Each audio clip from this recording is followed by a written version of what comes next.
ಸಕಲೇಶಪುರದಲ್ಲಿ ವಿಶ್ವ ಹಿಂದೂ ಪರಿಷತ್ ಬಜರಂಗ ದಳದಿಂದ ಗೋಹತ್ಯೆ ಮತಾಂತರ ಲವ್ ಜಿಹಾದ್ ಅನ್ನು ಖಂಡಿಸಿ ಬೃಹತ್ ಪ್ರತಿಭಟನೆ.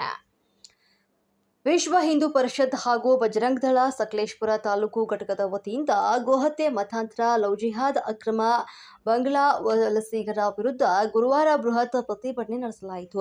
ಪಟ್ಟಣದ ಶ್ರೀ ಸಕಲೇಶಪುರ ಸ್ವಾಮಿ ದೇವಸ್ಥಾನದಿಂದ ಆರಂಭವಾದ ಈ ಒಂದು ಪ್ರತಿಭಟನಾ ಮೆರವಣಿಗೆ ಎಸಿ ಕಚೇರಿವರೆಗೆ ಸಾಗಿತು. ಪ್ರತಿಭಟನಾಕಾರರು ಗೋಹತ್ಯೆ ತಡೆ, ಮಹಿಳೆಯರ ಸುರಕ್ಷತೆ, ಅಕ್ರಮ ಮತಾಂತರ ಹಾಗೂ ಅಕ್ರಮ ವಲಸಿಗರ ದಾಖಲೆಯನ್ನ ಪರಿಶೀಲನೆ ಮಾಡಿ ಸೇರಿದಂತೆ ವಿವಿಧ ವಿಷಯಗಳ ಕುರಿತು ಸರ್ಕಾರ ಕಟ್ಟುನಿಟ್ಟಿನ ಕ್ರಮ ಕೈಗೊಳ್ಳಬೇಕು ಅಂತ ಈ ಸಂದರ್ಭದಲ್ಲಿ ಆಗ್ರಹಿಸಿದರು. ಪ್ರತಿಭಟನೆಯಲ್ಲಿ ಮಾತನಾಡಿದ ಮುಖಂಡರು, ಸಕಲೇಶಪುರದಲ್ಲಿ ನಡೀತಾ ಇದೆ ಎನ್ನಲಾದಂತಹ ಅಕ್ರಮ ಗೋ ಸಾಗಾಟ ಮತ್ತು ಗೋಹತ್ಯೆ ಪ್ರಕರಣಗಳನ್ನು ತಡೆಗಟ್ಟಲು ಕಠಿಣ ಕ್ರಮ ಕೈಗೊಳ್ಳಬೇಕು ಅಂತ ಒತ್ತಾಯಿಸಲಾಯಿತು. ಇತ್ತೀಚಿನ ಘಟನೆಗಳ ಹಿನ್ನೆಲೆಯಲ್ಲಿ ತಪ್ಪಿತಸ್ಥರ ವಿರುದ್ಧ ಕಾನೂನು ಕ್ರಮ ಜರುಗಿಸಿ ಮುಂದಿನ ದಿನಗಳಲ್ಲಿ ಇಂತಹ ಪ್ರಕರಣಗಳು ಮರುಕಳಿಸದಂತೆ ಅಧಿಕಾರಿಗಳು ಎಚ್ಚರಿಕೆಯನ್ನು ವಹಿಸಬೇಕು ಅಂತ ಆಗ್ರಹಿಸಿದರು.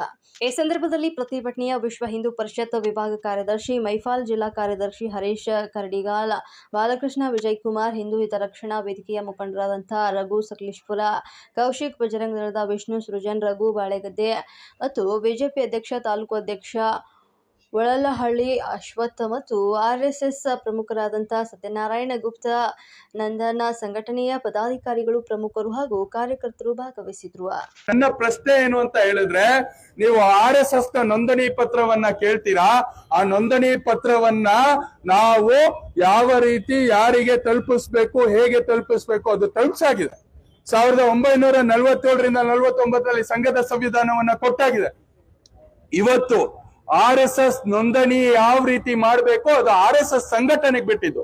ಈ ದೇಶದ ಸಂವಿಧಾನದ ಅಡಿಯಲ್ಲಿ ನಾವು ಹೇಗೆ ಕಾರ್ಯನಿರ್ವಹಿಸಬೇಕು ಅದು ನಮಗೆ ಗೊತ್ತಿದೆ. ನಿಮ್ಮೆಲ್ಲರಿಗಿಂತ ಚೆನ್ನಾಗಿ ಸಂವಿಧಾನದ ಪಾಠವನ್ನ ನಮ್ಮ ಮನೆಯಲ್ಲಿ ನಮ್ಮ ತಾಯಂದ್ರು ನಮಗೆ ಚೆನ್ನಾಗಿ ಮಾಡಿದ್ದಾರೆ. ನಿಮ್ಗೊಬ್ರಿಗೆ ಸಂವಿಧಾನ ಅಲ್ಲ, ಸಂವಿಧಾನ ಎಲ್ಲಾ ಭಾರತೀಯರಿಗೆ. ಆ ಭಾರತದಲ್ಲಿ ಅತಿ ದೊಡ್ಡ ಹಿಂದೂ ಸಂಘಟನೆ ಯಾವ್ದಾದ್ರು ಇತ್ತು ಅಂತ ಹೇಳಿದ್ರೆ ಅದು RSS ಮಾತ್ರ. RSS ಗೆ ಯಾವ ರೀತಿ ಕೆಲಸ ಮಾಡ್ಬೇಕು ಅಂತ ಗೊತ್ತು. RSS ನ ನೋಂದಣಿಗೆ ಪತ್ರ ಕೇಳಿರುವಂತಹ ಆ ಮಹಾತ್ಮ ಪುಣ್ಯಾತ್ಮನಿಗೆ ನಮ್ಮದೊಂದು ಪ್ರಶ್ನೆ, ನೀವು RSS ನೋಂದಣಿ ಪತ್ರವನ್ನ ಕೇಳಕ್ ಹೋಗ್ಬೇಡಿ, ನಾವೆಲ್ಲಿ ತೋರಿಸ್ಬೇಕದ್ ತೋರಿಸ್ತೀವಿ. ಫಸ್ಟ್ ನೀವು ಯಾರ ನೋಂದಣಿ ಪತ್ರವನ್ನ ತೋರಿಸ್ಬೇಕು ಅಂತ ಹೇಳಿದ್ರೆ ಈ ಸಕಲೇಶಪುರ ತಾಲೂಕಿನಲ್ಲಿ ಅಕ್ರಮವಾಗಿ ಬಂದು ನೆಲೆಸಿರುವಂತ ಬಾಂಗ್ಲಾದೇಶಿ ಅಯೋಗ್ಯರ ನೋಂದಣಿ ಪತ್ರವನ್ನ ಕೇಳಿ. ಯಾಕೆ ಅಕ್ರಮವಾಗಿ ಅಂತ ಹೇಳಿದ್ರೆ, ಸತ್ಯಭಾಮ ಅವರು DC ಇದ್ರು ಹಾಸನದಲ್ಲಿ. ಅದೇ ಸತ್ಯಭಾಮ ಅವರು 2 ಕೇಸನ್ನ ಹಿಡಿತಾರೆ ಅಕ್ರಮ ಬಾಂಗ್ಲಾದೇಶಿ ವಲಸಿಗರು. ಅವ್ರಿಗೆ ಅಕ್ರಮ ಆಧಾರ್ ಕಾರ್ಡ್ ಮಾಡ್ಕೊಟ್ಟಿದ್ರು DC ಆಫೀಸ್ ನಲ್ಲೇ.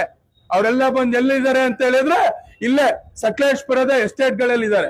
ಅವ್ರ ನೋಂದಣಿ ಪತ್ರವನ್ನ ಕೇಳಿ. ಇವತ್ತು ಕಸಾಯಿ ಖಾನೆಯನ್ನ ಯಾವ ರೀತಿ ಮಟನ್ ಶಾಪ್ ಅಲ್ಲಿ ಅಕ್ರಮವಾಗಿ ಗೋಮಾಂಸವನ್ನ ಇಟ್ಟು ತುಂಡು ಮಾಡಿ ಎಲ್ಲಿ ಮಾರಾಟ ಮಾಡ್ತೀರಲ್ಲ ಅವರ ನೋಂದಣಿ ಪತ್ರವನ್ನ ಕೇಳಿ. ಈ ದೇಶದ ವಿಚಾರವನ್ನ ಬಿಡಿ, ನಾವೆಲ್ಲ ಗಮನಿಸ್ತೀವಿ. ನಿಮ್ಮೊಬ್ಬರಿಗೆ ಮಾತ್ರ ಇಲ್ಲ, ನಮ್ಮೆಲ್ಲರಿಗೂ ಕೂಡ ದೇಶದ ರಕ್ಷಣೆ, ದೇಶದ ಚಿಂತನೆ ಇದೆ. ಈ ಮೂಲಕವಾಗಿ ಮತ್ತೊಂದ್ಸತಿ ಸಕಲೇಶಪುರದಲ್ಲಿ ಹಿಂದೂ ಸಮಾಜವನ್ನ, ಹಿಂದೂ ಸಂಘಟನೆಗಳನ್ನ, ಹಿಂದೂ ಸಮಾಜದ ಮುಖಂಡರನ್ನ ಡಿವೈಡ್ ಮಾಡ್ಲಿಕ್ಕೆ ಹೊರಟಿರುವಂತ ಆ ಕೆಲವು ಅಯೋಗ್ಯರಿಗೆ ಹೇಳ್ತೀವಿ, ನಮಗೆ ಕಲ್ಸ್ಕೊಟ್ಟಿರೋ ಒಂದು ಘೋಷಣೆ ಏನು ಅಂತ ಹೇಳಿದ್ರೆ, ನಾವೆಲ್ಲ ಹಿಂದೂ, ನಾವೆಲ್ಲ ಹಿಂದೂ, ನಾವೆಲ್ಲ ಹಿಂದೂ. ಹಿಂದೂ ಸಮಾಜವನ್ನ, ಹಿಂದೂ ಸಂಘಟನೆಗಳನ್ನ, ಹಿಂದೂ ಮಾನಸಿಕತೆಗಳನ್ನ ಒಡಿಬೇಕು ಅಂತಿರುವಂತದ್ದು ಯಾವುದೋ ಒಬ್ಬ ಹಿಂದುವಿನ, ಹಿಂದೂ ಕಾರ್ಯಕರ್ತನನ್ನ, ಹಿಂದೂ ನಾಯಕರುಗಳನ್ನ ತೇಜೋವಧೆ ಮಾಡ್ಲಿಕ್ಕೆ ಹೊರಟಿರುವಂತವರಿಗೆ ಸ್ಪಷ್ಟವಾಗಿ ಹೇಳ್ತೀವಿ, ಹಿಂದೂ ಸಮಾಜ ಬಹಳ ಸದೃಢವಾಗಿ ಇಂಟ್ಯಾಕ್ಟ್ ಆಗಿದೆ. ಅದು RSS ನೇತೃತ್ವದಲ್ಲಿ, ವಿಶ್ವ ಹಿಂದೂ ಪರಿಷತ್ ನೇತೃತ್ವದಲ್ಲಿ ಹಾಗೂ ಎಲ್ಲ ಮನೆಯಲ್ಲಿರುವಂತಹ ಪ್ರತಿಯೊಂದು ಹಿಂದೂಗಳ ನೇತೃತ್ವದಲ್ಲಿ RSS ಹಾಗೂ ಇಡೀ ಹಿಂದೂ ಸಮಾಜ, ಹಿಂದೂ ಸಂಘಟನೆಗಳು ಸದೃಢವಾಗಿ ಕೆಲಸ ಮಾಡುತ್ತೆ. ಮತ್ತೊಂದ್ಸತೆ ಕಟ್ಟಕಡೆಯವಾಗಿ ಎಚ್ಚರಿಕೆಯನ್ನು ಕೊಡ್ತೀವಿ. ಇದೇ ರೀತಿ ಮುಂದುವರೆದ್ರೆ, ಮೊನ್ನೆ ನಮ್ಮೆಲ್ಲರೂ ಹಿರಿಯರು ಕೂಡ ಯೋಚನೆ ಮಾಡಿದ್ರು ಇಡೀ ಸಕಲೇಶಪುರ ಬಂದ್ ಮಾಡ್ಬೇಕು ಅಂತ. ಅರೆ ಅನಂತರ ನಮ್ಮ ದಕ್ಷ ಹಾಗೂ ನಿಷ್ಠಾವಂತ ಪೊಲೀಸರ ಕಾರ್ಯಾಚರಣೆ ಮೂಲಕ ಆ ದೇಶದ್ರೋಹಿ, ಧರ್ಮದ್ರೋಹಿ ಏನು ಕೋಮು ಗಲಭೆಯನ್ನ ಸೃಷ್ಟಿ ಮಾಡ್ಬೇಕು ಅಂತ ತಲೆಬುರುಡೆಯನ್ನ ಕಟ್ ಮಾಡಿದ್ರು.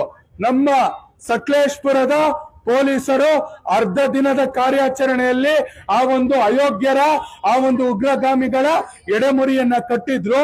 ಅದಕ್ಕಾಗಿ ಆ ಒಂದು ಸಕಲೇಶ್ಪುರ ಬಂಧನ ವಾಪಸ್ ತಗೊಂಡು ಇವತ್ತು ಆ ಜಿಹಾದಿಗಳಿಗೆ ಎಚ್ಚರಿಕೆ ಕೊಡ್ಲಿಕ್ಕೋಸ್ಕರ ಇವತ್ತು ಸಾಂಕೇತಿಕ ಪ್ರತಿಭಟನೆಯನ್ನ ಮಾಡ್ತಿದೀವಿ.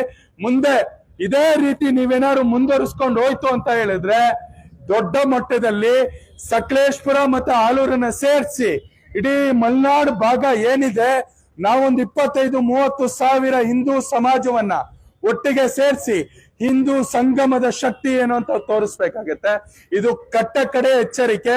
ಮತ್ತೊಂದ್ಸತಿ ನಮ್ಮ ಮನೆಯ ಹೆಣ್ಮಕ್ಳ ಮೇಲೆ, ನಮ್ಮ ಮನೆಯ ಗೋವಿನ ಮೇಲೆ, ನಮ್ಮ ಜನರ ಭೂಮಿಯ ಮೇಲೆ ಕಣ್ಣಾಕುವಂಥದ್ದು, ಅವರನ್ನ ಹೀಯಾಳಿಸುವಂಥದ್ದು, ನಮ್ಮ ಕಾರ್ಯಕರ್ತರಿಗೆ ತೊಂದರೆ ಕೊಡುವಂಥದ್ದು, ನಮ್ಮ ವಿಚಾರಧಾರೆಯನ್ನ ಇಟ್ಕೊಂಡು ಓಡಾಡುವಂತ ಎಲ್ಲಾ ಸಮಾಜದ ಬಂಧುಗಳಿಗೆ ಹಿಂಸೆ ಕೊಡುವಂತ ಕೆಲಸ ಮಾಡಿದ್ರೆ ವಿಶ್ವ ಹಿಂದೂ ಪರಿಷತ್, ಬಜರಂಗ್ ದಳ ಹಾಗೂ ಇಡೀ ಪರಿವಾರ ಒಟ್ಟಾಗಿ ನಿಮ್ಮ ವಿರುದ್ಧ ಯಾವ ರೀತಿ ಏನ್ ಮಾಡ್ಬೇಕು ಅನ್ನೋಂಥದ್ದನ್ನ ಬಹಳ ದೊಡ್ಡದಾಗಿ ಯೋಚಿಸ್ತೀವಿ.